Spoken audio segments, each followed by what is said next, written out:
So ayan guys, good morning sa tanan mga tao sa kalibutan. So ayan guys, for today's video ay magluluto po tayo ng pansit, ginisang pansit na uulamin natin sa breakfast guys. Uulamin. So ayan guys, mag-prepare po tayo sa ating mga kailangan na ating lulutuin, kanyang mga sangkap, panakot, lahat ng kanyang mga ingredients ay prepare po natin guys. So ayan guys, guys, for today's video ay magluluto po tayo ng pansit at ito po ang kanyang mga lamas. Ito ang kanyang sahog na karning baboy. Ito. At ito po ang pansit natin guys. Ayan.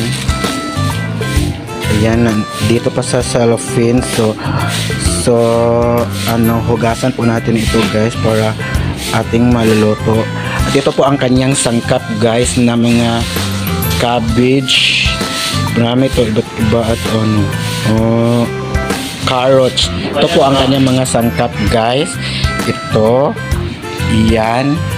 Ayan.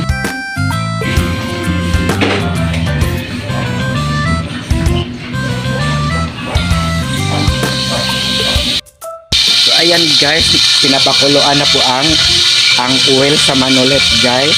Kaya ready na po ang kaniyang panakot na ilulunod dyan.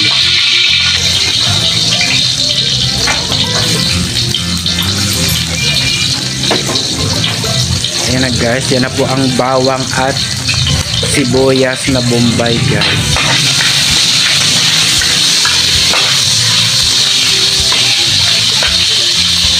At ilulunod na natin ang pork na sahog sa pansit.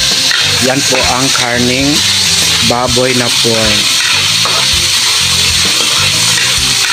Kailangan magba-brown po siya guys para masarap tingnan ang kanyang sahog. Diba?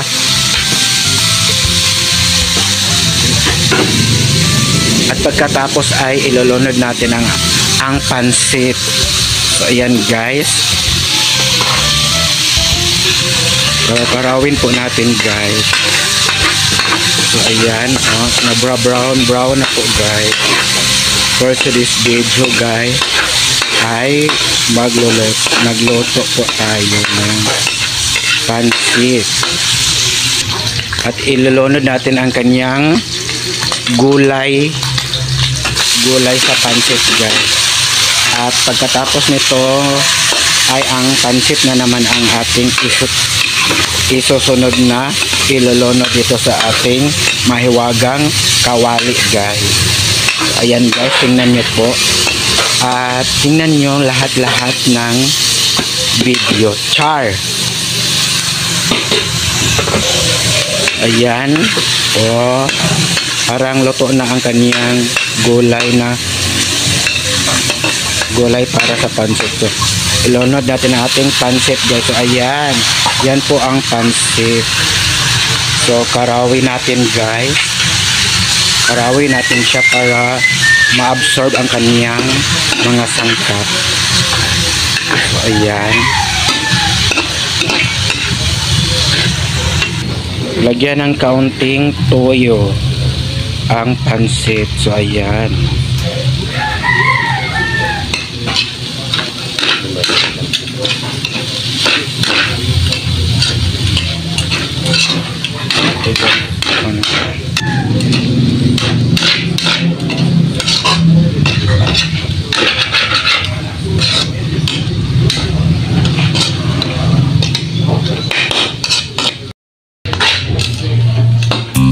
So luto na siya guys.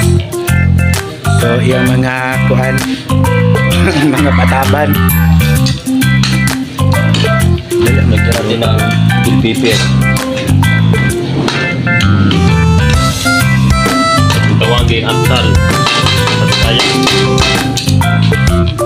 Yan po ang pansit for today's video guys. So takpan guys para dili langawin. So ayan na guys, luto na po ang pansit.